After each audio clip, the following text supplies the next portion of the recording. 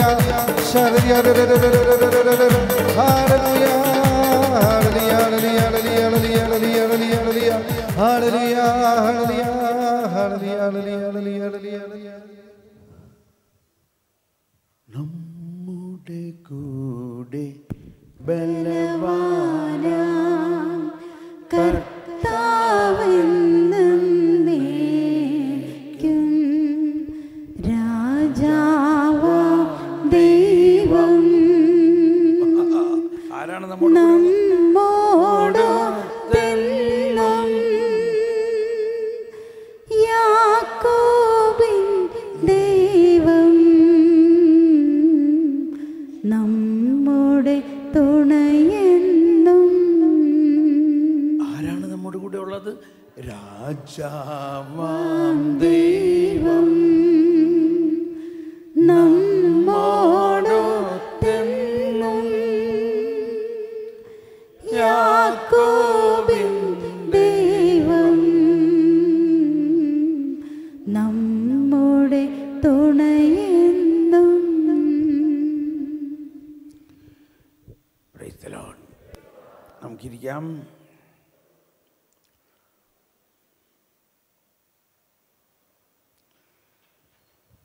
നമ്മൾ ഇനി ചിന്തിക്കാൻ പോകുന്നത്, ഞാൻ നിത്യജീവനെ കുറിച്ചൊക്കെ പറയാമെന്ന് ചോദിച്ചാൽ വന്നത്. വീണ്ടും കണ്ടോ, രാവിലെയും അത് ഉദ്ദേശിച്ചാണ് വന്നത്, പക്ഷേ അങ്ങോട്ടേക്ക് കൊണ്ടുപോകുന്നില്ല. അപ്പോൾ പറയാണ്, ആദ്യം ഈ പാപം എങ്ങനെ ഉണ്ടായി എന്നുള്ളത് പഠിക്കുക. ആ ഉത്ഭവഭാവത്തെക്കുറിച്ച് മനസ്സിലായാലേ, ഉത്ഭവ വിശുദ്ധിയെക്കുറിച്ചും മനസ്സിലായാലേ അനന്തതയിൽ നിത്യജീവനിൽ എന്താണ് അന്നു മുതലേ തന്നെ നമുക്ക് ഒരുക്കി വച്ചിരിക്കുന്നതെന്ന് മനസ്സിലാവുകയില്ല. ഈ നിത്യജീവൻ നിത്യജീവൻ എന്ന് പറയുമ്പോൾ നമ്മൾ പെട്ടെന്ന് ചിന്തിക്കുന്നത് ആ യുഗാന്ത്യത്തിൽ കിട്ടുന്ന അല്ലെങ്കിൽ മരണശേഷം കിട്ടുന്ന ആണ്. പക്ഷേ ദൈവത്തിൻ്റെ കാഴ്ചപ്പാടിൽ ദൈവം തന്നെ നിത്യജീവനാണ്. ആണോ അല്ലയോ? ആണോ? ദൈവം ആരാണ്? നിത്യജീവനാണ്. ദൈവം മനുഷ്യനെ സൃഷ്ടിച്ചതെന്തിനാണ്? ദൈവത്തിൻ്റെ ഛായയിലും സാദൃശ്യത്തിലുമാണ് സൃഷ്ടിച്ചത്. ദൈവത്തിൻ്റെ ഛായയിലും സാദൃശ്യത്തിലുമാണ് സൃഷ്ടിച്ചത്.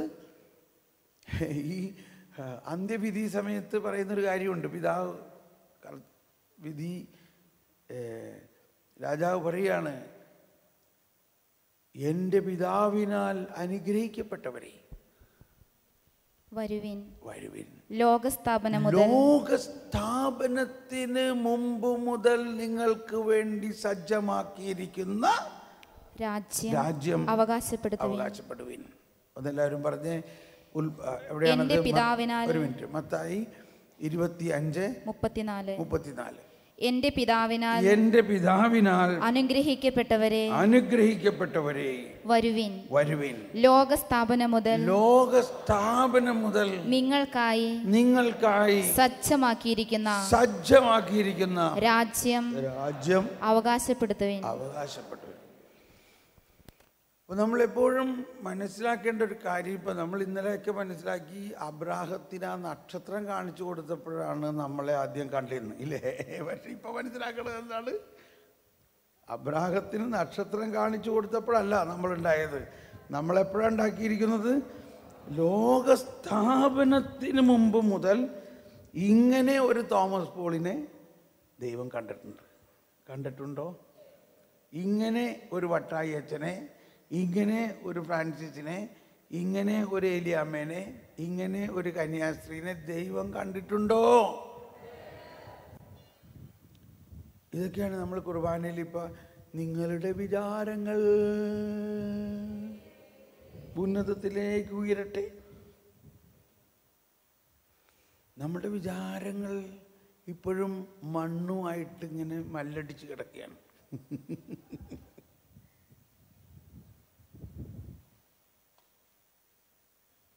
ശരിക്കും നമ്മുടെ വിചാരങ്ങൾ ഉന്നതത്തിലേക്ക് ഉയർന്നാൽ മതി. ഓക്കെ, അപ്പോൾ നമ്മൾ ആ ലോകസ്ഥാപനത്തിന് മുമ്പ് അല്ലെങ്കിൽ ആ ഉത്ഭവ അവസ്ഥയെക്കുറിച്ച് അല്പം കൂടി പഠിക്കാൻ പോവുകയാണ്. ഇത് സാധാരണ നമ്മൾ അധികം അങ്ങനെ ധ്യാനത്തിലൊന്നും പറയാറില്ല. ധ്യാനത്തിലൊക്കെ വരുന്ന ആൾക്കാരുടെ നീ ഇതേ അങ്ങനെ ചെയ്തു, നീ ഇങ്ങനെ ചെയ്തു, അതുകൊണ്ട് നിനക്ക് ഇന്നതുണ്ടാവും, അതുകൊണ്ട് നീ പശ്ചാത്തപിക്കുന്നു. അപ്പോൾ ഇതെല്ലാം ശരിയാണ്. പക്ഷെ എന്തുകൊണ്ട് നീ അങ്ങനെ ചെയ്തു? എന്തുകൊണ്ട് ഞാൻ അങ്ങനെ ചെയ്തു? ഇവിടെയാണ് ഈശോ പറഞ്ഞൊരു വാക്കെന്താ? അണലിപ്പാമ്പിൻ പൈതങ്ങളെ നിങ്ങൾ എപ്പിടി നന്മ ചെയ്യാൻ മുടിയും. എന്തുകൊണ്ടാണ്?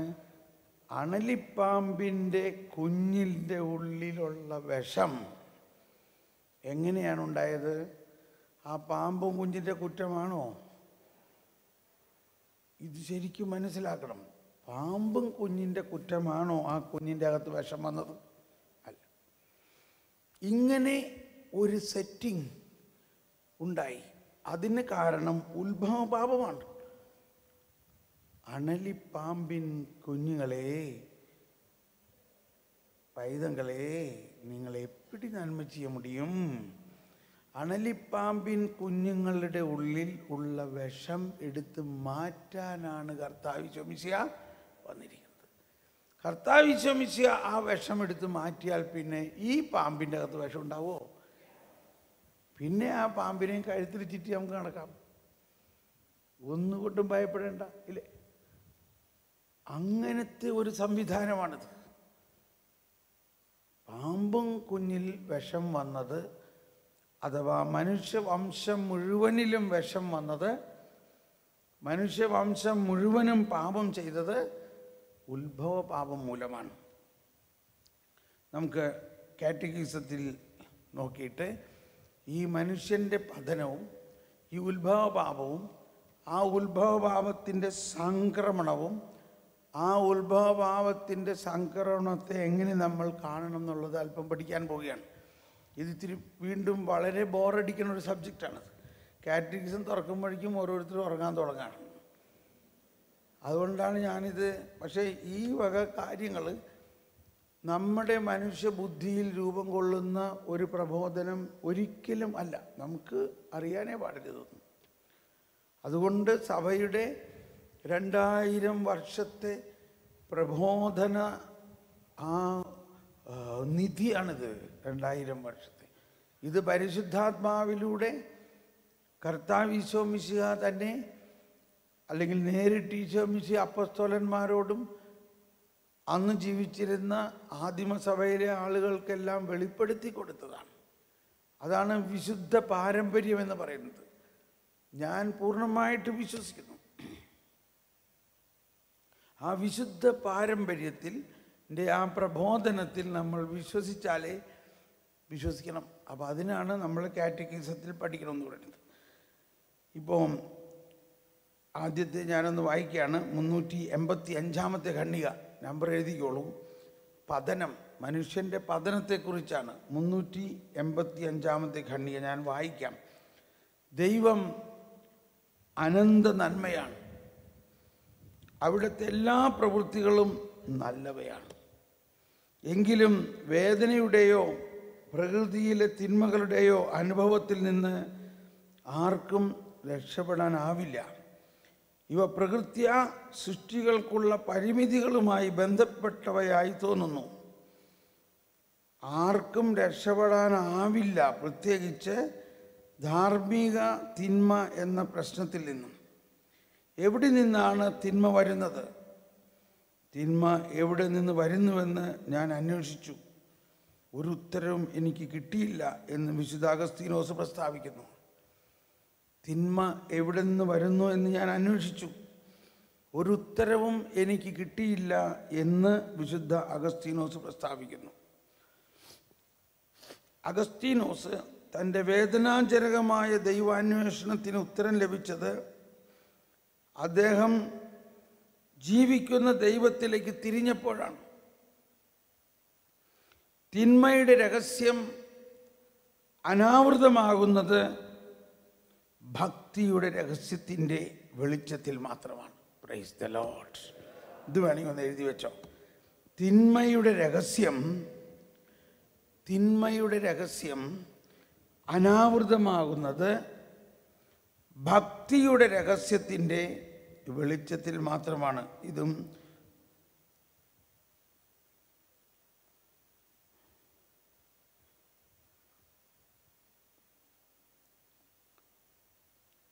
ക്രിസ്തുവിൻ്റെ വെളിപ്പെടുത്തപ്പെട്ട ദൈവസ്നേഹം പാപത്തിൻ്റെ വ്യാപ്തിയെയും അതേസമയം ദൈവകൃപയുടെ അതിസമൃദ്ധിയെയും വെളിപ്പെടുത്തി.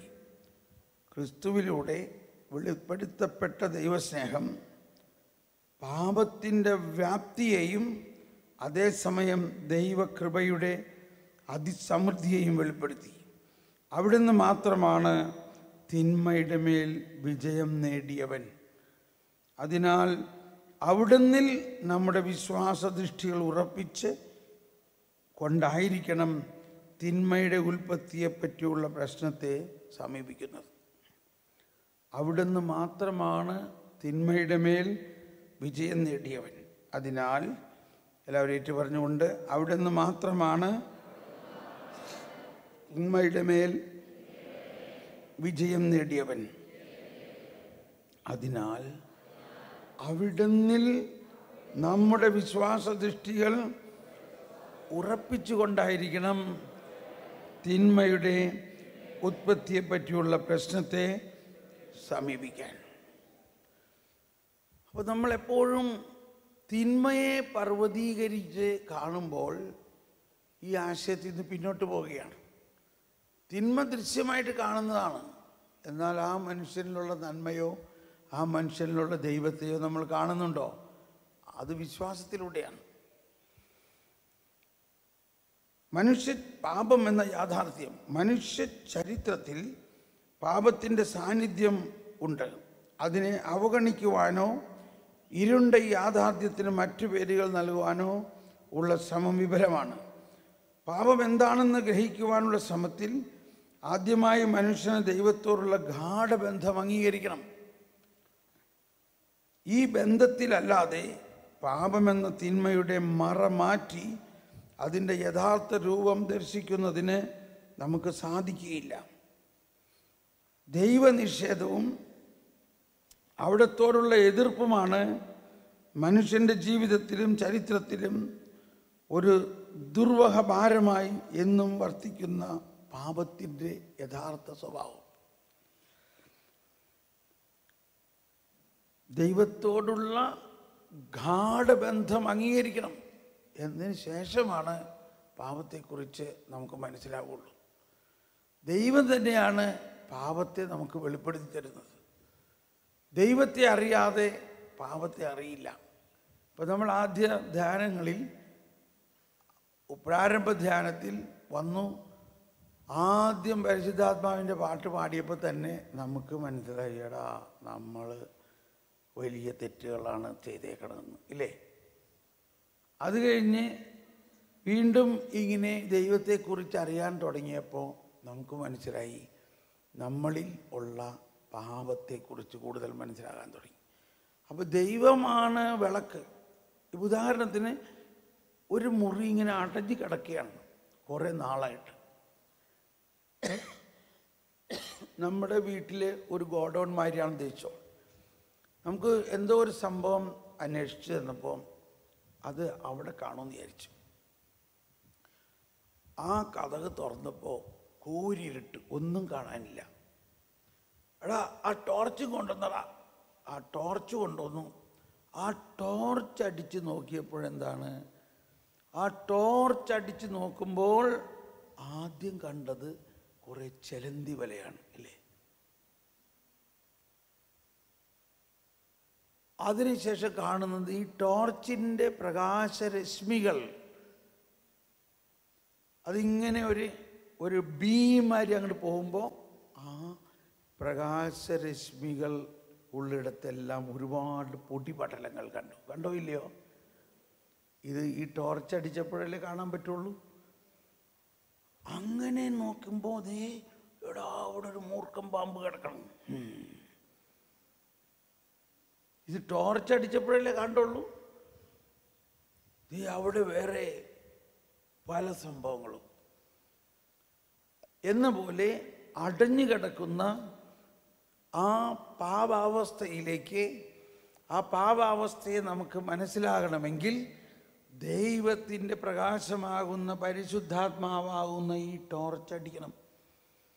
Price the lord. എളുപ്പം മനസ്സിലായോ ഇല്ലയോ?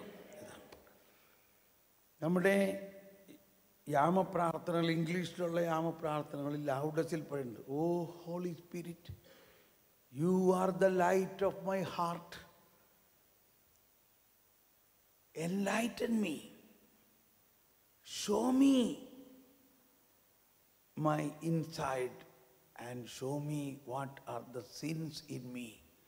അപ്പോൾ ഈ ഭൂലോക പാപത്തെക്കുറിച്ചും അറിയണമെങ്കിൽ പരിശുദ്ധാത്മാവാകുന്ന ഈ ടോർച്ച്, പരിശുദ്ധാത്മാവാകുന്ന ഈ പ്രകാശം, ഈ ദൈവത്തിൻ്റെ വെളിപാടാകുന്ന ഈ പ്രകാശത്തിലൂടെയാണ് നമുക്ക് പാപത്തെ അനാവരണം ചെയ്യുള്ളൂ. ആ അർത്ഥത്തിലാണ് ഇവിടെ മനസ്സിലാക്കേണ്ടത്. പാപം എന്താണെന്ന് ഗ്രഹിക്കാനുള്ള ശ്രമത്തിൽ ആദ്യമായി മനുഷ്യന് ദൈവത്തോടുള്ള ഗാഢബന്ധം അംഗീകരിക്കണം. ഈ ബന്ധത്തിലല്ലാതെ പാപമെന്ന തിന്മയുടെ മറ മാറ്റി അതിൻ്റെ യഥാർത്ഥ രൂപം ദർശിക്കുന്നതിന് നമുക്ക് സാധിക്കുകയില്ല. പാപം നമ്മുടെ മുമ്പിലുള്ളത് സാധാരണ രീതിയിൽ അത് പാപമൊന്നുമില്ല, അതൊക്കെ എല്ലാവരും ചെയ്യണതാണ്. പക്ഷേ ദൈവത്തിൻ്റെ പ്രകാശം വരുമ്പോഴാണ് ആ മറ മാറ്റിയിട്ട്, ഇല്ല ഇത് പാപമാണ്, ഇത് ചെയ്യരുത്, ഇതിൽ നിന്നും നമ്മൾക്ക് മോചനം കിട്ടണം, അതിനുവേണ്ടി കർത്താവ് എന്തോ ചെയ്തിട്ടുണ്ട്. അപ്പോൾ പാപം എന്ന തിന്മയുടെ മറ, ഈ ലോകം മുഴുവനിലും പാപമുണ്ട്, പക്ഷേ അത് ഇങ്ങനെ മൂടി വച്ചിരിക്കുകയാണ്. ഒന്ന് പാപം, മറ്റൊന്ന് പാപത്തെ മൂടി വച്ചിരിക്കുന്ന ഒരു മറ. ആ മറ മാറ്റിയാൽ മാത്രമേ യഥാർത്ഥത്തിൽ പാപം എന്തെന്നറിയുള്ളൂ. ആ മറ മാറ്റുന്നത് നമ്മളല്ല. അതിൻ്റെ യഥാർത്ഥ രൂപം ദർശിക്കുന്നതിന് ഈ ദൈവവുമായിട്ടുള്ള ഗാഢബന്ധത്തിലൂടെ അല്ലാതെ പാപമെന്ന തിന്മയുടെ മറ മാറ്റി അതിൻ്റെ യഥാർത്ഥ രൂപം ദർശിക്കുന്നതിന് നമുക്ക് സാധിക്കുകയില്ല. ഓക്കെ, 387 ദൈവാവിഷ്കരണത്തിൻ്റെ വെളിച്ചത്തിൽ മാത്രമേ, CCC 387, ദൈവാവിഷ്കരണത്തിൻ്റെ വെളിച്ചത്തിൽ മാത്രമേ പാപമെന്ന യാഥാർത്ഥ്യത്തിന്, വിശിഷ്യ ഉദ്ഭവത്തിലെ പാപത്തിന് വിശദീകരണം നൽകാൻ സാധ്യമാകൂ.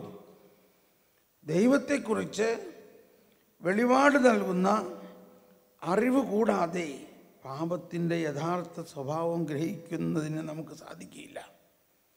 അപ്പോൾ വെളിപാട് എന്ന് പറഞ്ഞാൽ ദൈവത്തിൻ്റെ പരിശുദ്ധാത്മാവിലൂടെ നമുക്ക് നൽകുന്ന വെളിപ്പെടുത്തൽ, എൻലൈറ്റൻമെൻറ്റ്. ആ വെളിപാടിലൂടെ മാത്രമാണ് പാപത്തിൻ്റെ യഥാർത്ഥ സ്വഭാവം ഗ്രഹിക്കുന്നതിന് നമുക്ക് സാധിക്കുക. അതുപോലെ പാപത്തെ കേവലം വളർച്ചാ സംബന്ധമായ വൈകല്യമായും മാനസിക ദൗർബല്യമായും ഒരബദ്ധമായും അപര്യാപ്തമായ സാമൂഹിക വ്യവസ്ഥയുടെ അനിവാര്യ ഫലമായും മറ്റും വ്യാഖ്യാനിക്കാൻ പ്രലോഭിതരാകുന്നുണ്ട്. പലരും അങ്ങനെയൊക്കെ പറയുന്നുണ്ട്. അതൊന്നും സാരമില്ല, അത് വളർച്ചയുടെ ഭാഗമാണ്. എന്നാൽ അങ്ങനെയല്ല. പാപം തന്നെയാണ്. മനുഷ്യനെ സംബന്ധിച്ചുള്ള ദൈവിക പദ്ധതിയുടെ അറിവിലൂടെ മാത്രമേ സൃഷ്ടികളായ വ്യക്തികളിൽ ദൈവത്തെ സ്നേഹിക്കുന്നതിനും അന്യോന്യം സ്നേഹിക്കുന്നതിനുമായി ദൈവം അവർക്ക് നൽകിയ സ്വാതന്ത്ര്യത്തിൻ്റെ ദുരുപയോഗമാണ് പാപമെന്ന് നമുക്ക് ഗ്രഹിക്കാൻ സാധിക്കും. ഇത്രയും ഒരാമുഖമായിട്ട് ഇരിക്കട്ടെ. ഇനി ഞാൻ ബാക്കിയുള്ള മുഴുവനും വായിക്കണില്ല. ഇനി നേരിട്ട് ഇത് നിങ്ങൾ പുസ്തകം വാങ്ങുമ്പോൾ വായിക്കണം. അപ്പോൾ ഇവിടെ ഇനി പറയുന്നത് എങ്ങനെ പാപമുണ്ടായി. അതിന് പാപമുണ്ടാകാൻ കാരണമായത് പിശാചാണ്. എങ്ങനെ പിശാചുണ്ടായി? പിശാചുണ്ടായത് മാലാഖമാരുടെ പതനത്തിൽ നിന്നാണെന്നും, മാലാഖമാരായിരുന്നു പിശാച്. ആ മാലാഖമാരുടെ പതനത്തിൽ നിന്നാണ്. ഒന്ന് വായിച്ചേക്കാം. മാലാഖമാരുടെ പതനം 391. ദൈവഹിതത്തിനെതിരായി നമ്മുടെ ആദി മാതാപിതാക്കന്മാർ എടുത്ത തീരുമാനത്തിൻ്റെ പിന്നിൽ വഞ്ചനാത്മകവും ദൈവവിരുദ്ധവുമായ ഒരു സ്വരം അവരെ മരണത്തിൽ വീഴ്ത്തുന്നു. അസൂയാകലുഷമായ ഒരു സ്വരം പതിയിരിക്കുന്നു.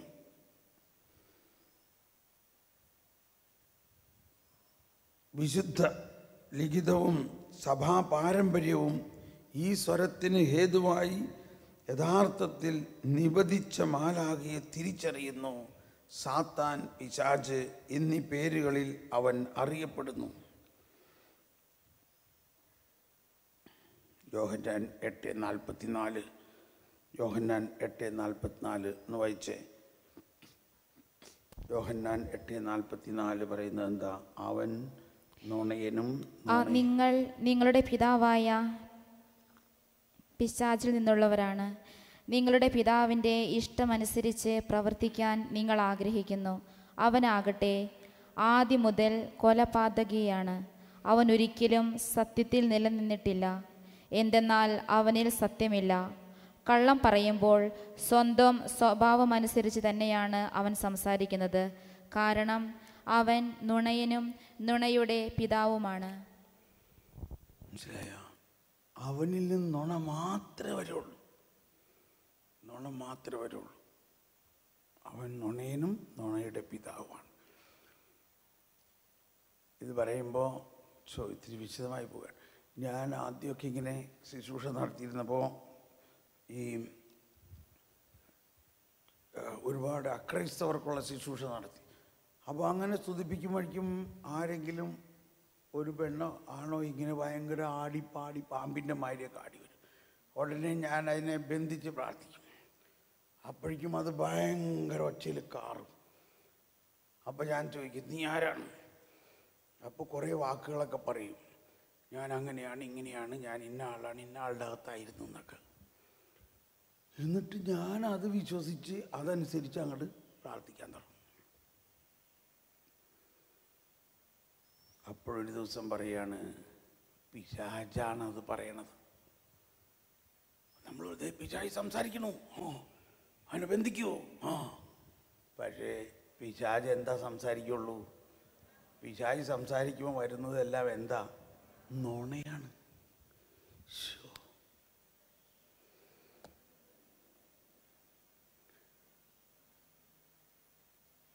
അപ്പോൾ എന്ത് സംഭവിച്ചു? 1 മണിക്കൂർ നമ്മുടെ ആ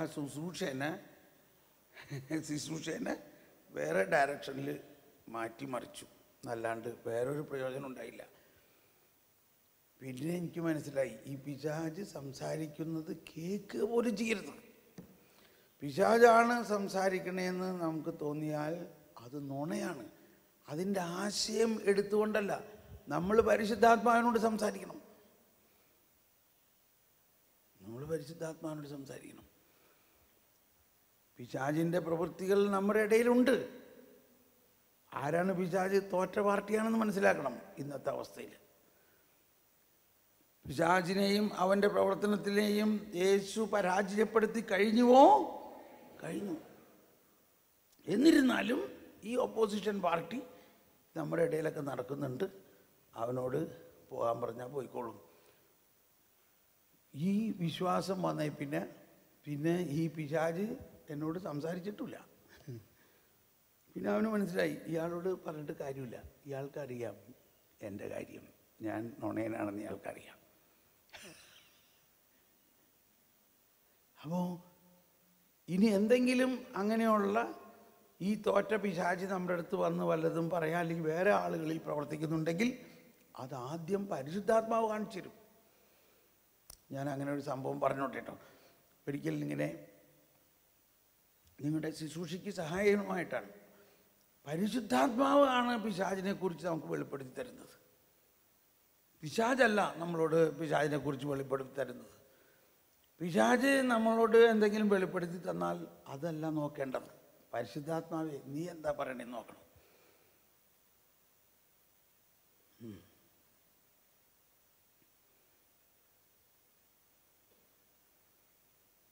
അപ്പം നമ്മളെപ്പോഴും പരിശുദ്ധാത്മാവിൽ വിജിലൻ്റ് ആയിരിക്കുകയാണെങ്കിൽ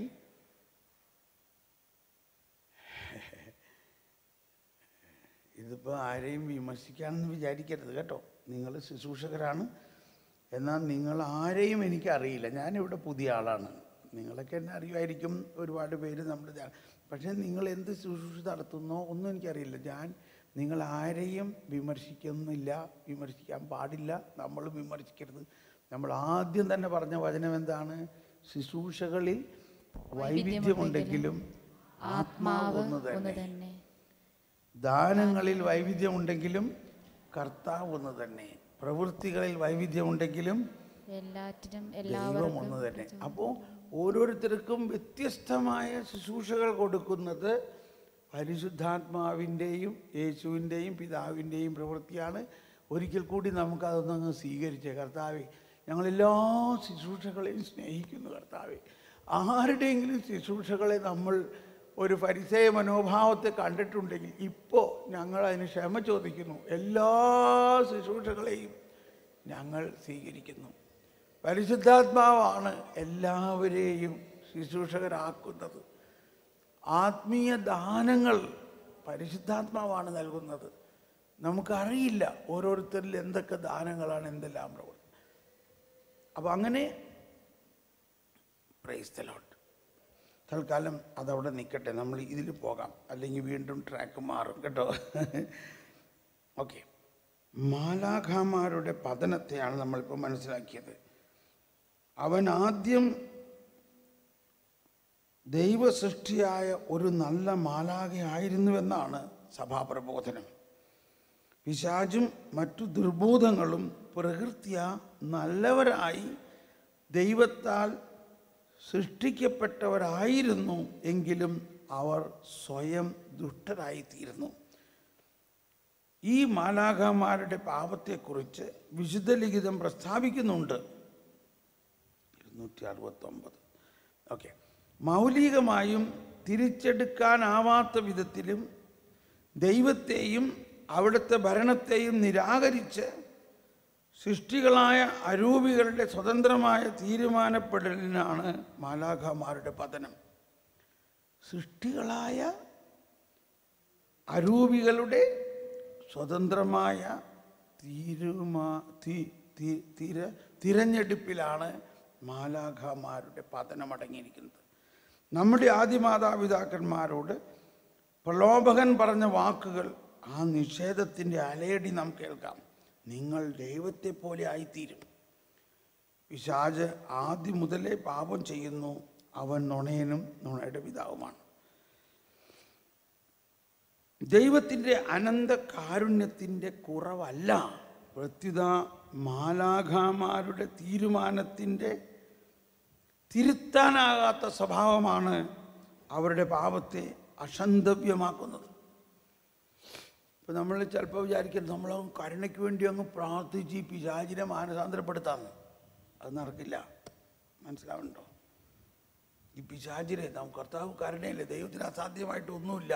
നമുക്കങ്ങ് ഭയങ്കരമായിട്ട് കരുണയ്ക്ക് വേണ്ടി പ്രാർത്ഥിച്ച് ഈ പിശാചിനെ മാനസാന്തരപ്പെടുത്തിയ പ്രശ്നം തീർന്നല്ലോ എന്ന് ചിലർ പറയാറുണ്ട്.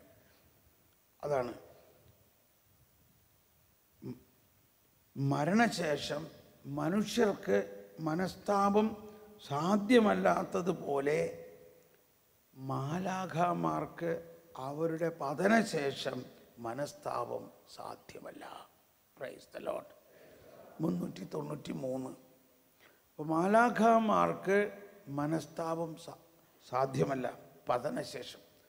അപ്പോൾ പിശാചിന് പതനശേഷം മനസ്താപം സാധ്യമല്ല.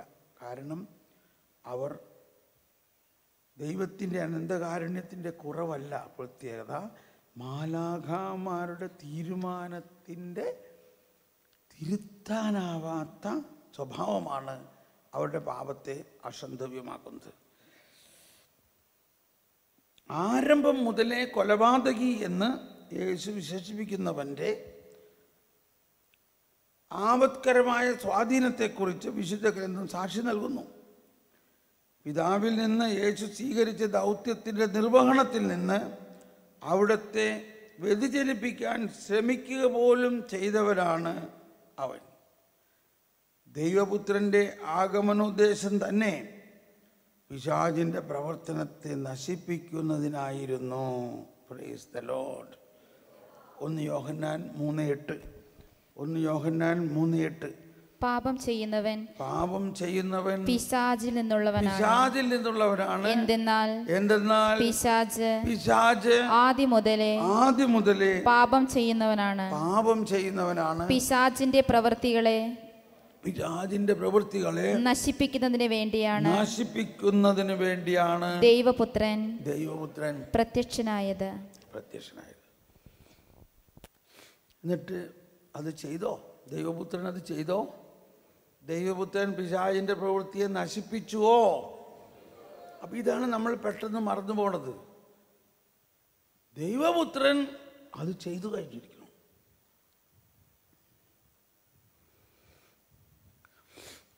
ഈ ഉയർപ്പ് കാലത്തെ കുർബാനയിൽ പല പ്രാവശ്യം, പ്രത്യേകിച്ച് ഇന്നും ശ്രദ്ധിച്ചോളൂ, കുർബാനയുടെ സമാപന ആശീർവാദത്തിന് മുമ്പുള്ള പ്രാർത്ഥനയിൽ പറയുന്നുണ്ട്, തൻ്റെ ഉത്ഥാനത്തിലൂടെ പാപത്തിൽ നിന്നും മനുഷ്യനെ മോചിപ്പിക്കുകയും പിശാചിനെ നശിപ്പിക്കുകയും ചെയ്തു. അപ്പോൾ നമ്മുടെ വിശ്വാസത്തിൽ ഉണ്ടാകേണ്ട വലിയ ഒരു കാഴ്ചപ്പാടാണ്, പിശാച് എന്തോ വലിയൊരു ശക്തിയാണെന്നും പിശാചിൻ്റെ പ്രവൃത്തി ഭയങ്കരമാണ്, നമ്മളെയൊക്കെ അടുത്ത് അടിച്ചു കളയും എന്നൊക്കെ വിശ്വസിക്കുകയാണെങ്കിൽ നമ്മൾ കർത്താവായ യേശുക്രിസ്തുവിൽ യേശുക്രിസ്തുവിൻ്റെ സർവാധിപ ശക്തിയിൽ വിശ്വസിക്കുന്നില്ല. സർവാധിപ ശക്തി യേശുക്രിസ്തു പിശാചിനെ നശിപ്പിച്ചു കഴിഞ്ഞു എന്ന് പറഞ്ഞ എല്ലാവരും, യേശുക്രിസ്തു പിശാചിനെ നശിപ്പിച്ചു, അതിനെ പരാജയപ്പെടുത്തി. എന്നിരുന്നാലും ഈ പരാജയപ്പെട്ട പിശാച് നമ്മുടെ മധ്യത്തിലുണ്ട്. അത് നമ്മുടെ ശുശ്രൂഷയുടെ ഒരു ഭാഗമാണ്. അവരുടെ നേരെയും കൂടി ഒരു വെല്ലുവിളിയാണ്. ഫലത്തിൽ പിശാചിൻ്റെ പ്രവൃത്തികളിൽ ഏറ്റവും ഗൗരവമേറിയത് ദൈവത്തെ ധിക്കരിക്കാൻ മനുഷ്യനെ പ്രേരിപ്പിച്ച വഞ്ചനാപൂർണമായ പ്രലോഭനമായിരുന്നു. പിശാചിൻ്റെ ഏറ്റവും വലിയൊരു പ്രവൃത്തിയായിരുന്നു ദൈവത്തെ ധിക്കരിക്കാൻ മനുഷ്യനെ പ്രലോഭിപ്പിച്ചത്. അതാണ് ഉത്ഭവപാപത്തിൻ്റെ പ്രധാന മൂലം. ഉത്ഭവപാപത്തിൻ്റെ ഇനി നമ്മൾ വായിച്ചതാണെങ്കിൽ ഒന്നുകൂടി വായിക്കുകയാണ് 395. എങ്കിലും പിശാചിൻ്റെ ശക്തി അനന്തമല്ല, അവൻ ഒരു സൃഷ്ടി മാത്രമാണ്. പൂർണ്ണമായി അരൂപി എന്ന നിലയിൽ അവൻ ശക്തനാണെങ്കിലും അവൻ എന്നും ഒരു സൃഷ്ടിയാണ്. ദൈവരാജ്യത്തിൻ്റെ നിർമ്മിതി തടയാൻ അവൻ ശക്തനല്ല. ആണ് ദൈവരാജ്യത്തിൻ്റെ ശക്തി എന്ന് പറയുന്നത് അത്രയ്ക്ക് വലിയ ശക്തിയാണ്. ദൈവം സൃഷ്ടാവാണ്. ദൈവത്തോടും യേശുക്രിസ്തുവിൽ സാക്ഷാത്കൃതമാകുന്ന ദൈവരാജ്യത്തോടും തികഞ്ഞ വിദ്വേഷത്തോടെ പിശാച് ഈ ലോകത്തിൽ പ്രവർത്തിച്ചേക്കാം. അവൻ്റെ പ്രവർത്തനം ഓരോ മനുഷ്യനും സമൂഹത്തിനും ആത്മീയവും പരോക്ഷവുമായി ശാരീരികമായി പോലുമുള്ള ഗൗരവതരമായ ഉപദ്രവങ്ങൾ വരുത്തിവെക്കുന്നതും ആകാം. എന്നാലും പിശാചിനെ അവൻ്റെ ദുഷ്പ്രവർത്തനത്തിന് അനുവദിക്കാറുണ്ട്. ഇതാണ് ദൈവത്തിൻ്റെ സൃഷ്ടിയായ പിശാചിനെ ദൈവം അനുവദിക്കാതെ ഒന്നും ചെയ്യാൻ പറ്റില്ല. പക്ഷെ എന്തുകൊണ്ട് ദൈവം ഇത് അനുവദിക്കുന്നു? ദൈവം അനുവദിക്കാറുണ്ട് എന്ന്. ശക്തിയോടും സൗമ്യതയോടും കൂടി മനുഷ്യൻ്റെയും ലോകത്തിൻ്റെയും ചരിത്രത്തെ നിയന്ത്രിച്ച് നയിക്കുന്ന ദൈവപരിപാലന പിശാചിനെ അവൻ്റെ പ്രവർത്തനത്തിന് അനുവദിക്കാറുണ്ട്. എന്തുകൊണ്ടാണ് പിശാചിനെ അനുവദിക്കുന്നത്? അവനേക്കാൾ വലിയ വീണ്ടെടുപ്പിൻ്റെ ശക്തി കർത്താവിൻ്റെ കയ്യിൽ ഉള്ളത് കൊണ്ടാണ്. പൈശാചിക പ്രവർത്തനത്തെ ദൈവം അനുവദിക്കുന്നുവെന്നത് ഒരു വലിയ രഹസ്യമാണ്. എങ്കിലും നമുക്കറിയാം, ദൈവത്തെ സ്നേഹിക്കുന്നവർക്ക് എല്ലാം നന്മയ്ക്കായി അവിടുന്ന് ക്രമീകരിക്കുന്നുവെന്ന്. Price the Lord. ഇനിയാണ് ഉത്ഭവപാപം. 397. പിശാചിൻ്റെ പ്രലോഭനത്തിന് വിധേയനായ മനുഷ്യൻ അവൻ്റെ സൃഷ്ടാവിലുള്ള വിശ്വാസം അവൻ്റെ ഹൃദയത്തിൽ നിർജീവമാക്കി. സ്വാതന്ത്ര്യം ദുർവിനിയോഗിച്ചുകൊണ്ട് ദൈവകൽപ്പന ലംഘിച്ചു. മനുഷ്യൻ്റെ ആദ്യ പാപം ഇതിൽ അടങ്ങിയിരിക്കുന്നു. അപ്പം എന്താണ് മനുഷ്യൻ്റെ ആദ്യ പാപം? നമ്മൾ കേട്ടേക്കണത് ഒരു പഴം തിന്നണ്ടെന്ന് പറഞ്ഞു അത് തിന്നു. ഇത്ര വലിയ കാര്യമായിട്ടാണ് എന്നുള്ള കാര്യം. അതാണ് പഴം തിന്നതിൻ്റെ ഉള്ളിലോ ആ നന്മതിന്മകളുടെ അറിവിൻ്റെ വൃക്ഷത്തിൻ്റെ ഫലം എന്ന് വെച്ചാൽ എന്താണ്? അതിൻ്റെ ഉള്ളിലുള്ള സത്താപരമായ രഹസ്യം നമ്മൾ മനസ്സിലാക്കണം.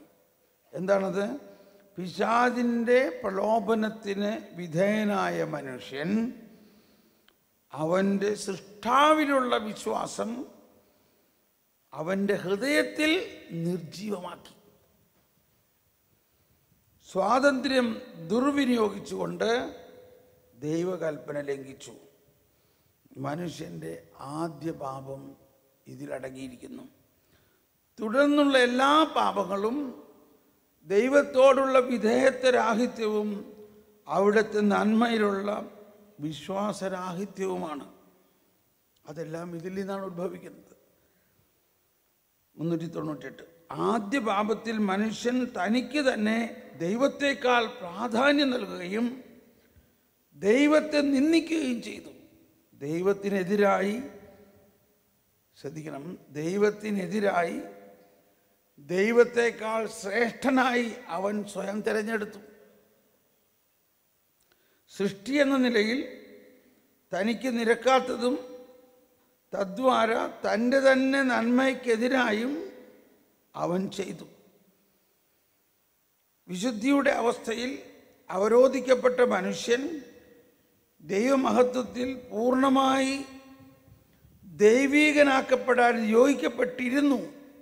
എന്നാൽ പിശാചിനാൽ പ്രലോഭിതനായ അവൻ, ശ്രദ്ധിക്കണം, എല്ലാവരും നേരിട്ട് പറഞ്ഞുകൊണ്ട്, ദൈവത്തെ കൂടാതെ ദൈവസമക്ഷം ദൈവഹിതത്തിന് വിരുദ്ധമായി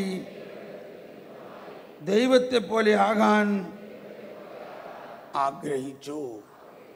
ഒന്നുകൂടി, ദൈവത്തെ കൂടാതെ ദൈവസമക്ഷം ദൈവഹിതത്തിന് വിരുദ്ധമായി ദൈവത്തെ പോലെ ആകാൻ ആഗ്രഹിച്ചു.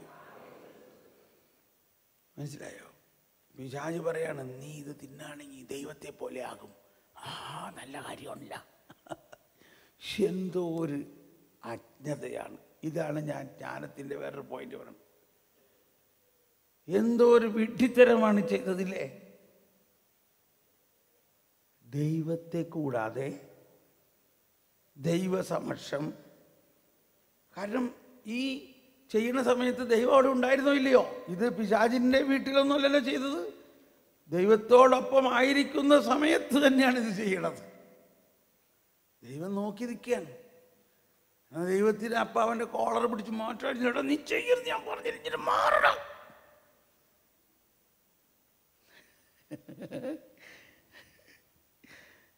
ദൈവം ചെയ്തോ? ചെയ്തില്ല. അതാണ് ദൈവം മര്യാദക്കാരനാണെന്ന് പറയണത്. ദൈവം ആരാണ്? ദൈവം ഒരു മര്യാദക്കാരനാണ്. ഉള്ള കാര്യം പറയാം. ദൈവത്തിൻ്റെ മുമ്പിൽ വെച്ച് ആദം പാപം ചെയ്യുന്നത് കണ്ട് നിന്നിട്ട് അവനെ പിടിച്ച് മാറ്റിയോ? ഇതൊക്കെയാണ് ഇനി നമ്മൾ പഠിക്കേണ്ട കാര്യം. നമ്മളാണെങ്കിൽ എന്തായിരിക്കും? ഉടനെ എടുത്ത് 2 അടി കൊടുത്തേനെ അവർ. നിന്നോട് എത്ര പറഞ്ഞിട്ടുണ്ടോ അങ്ങനെ ചെയ്യരുന്നടേ, ബഹളമാവും. അടി ഇടി ബഹളമാവും. ഇത് മനസ്സിലാക്കണം, നല്ലതാണ്. ഒരടിക്കാനൊക്കെ തോന്നണ നേരത്തെ മനസ്സിലാക്ക്, കർത്താവ് ഒന്നും ചെയ്തില്ല, അവിടെ നിന്ന്. എന്തുകൊണ്ടാ? എടാ, എനിക്കറിയാം ഈ മണ്ണിൽ നിന്ന് ഉണ്ടാക്കിയ നിനക്ക് ഇത്രയൊക്കെ ഗുണമുണ്ടാവുള്ളൂ എന്ന് എനിക്കറിയാം. അതുകൊണ്ടേ ഞാൻ നിന്നെ രക്ഷിക്കാനുള്ള പദ്ധതി അവിടെ ഉണ്ടാക്കി വെച്ചിട്ടുണ്ട്. അതാണ് ലോകസ്ഥാപനത്തിന് മുമ്പ് തന്നെ നിന്നെ രക്ഷിക്കാൻ വേണ്ടിയുള്ള പദ്ധതി ഞാൻ ഉണ്ടാക്കിയിട്ടുണ്ട്. നിന്നെ ഉണ്ടാക്കുന്നതിന് മുമ്പ് തന്നെ നിന്നെ രക്ഷിക്കാനുള്ള പദ്ധതി ഉണ്ടാക്കി വെച്ചിട്ടുണ്ട്. അതുകൊണ്ടല്ലേ കർത്താവ് നോക്കി നിൽക്കാൻ ആദം ഇങ്ങനെയൊക്കെ ചെയ്യണത്.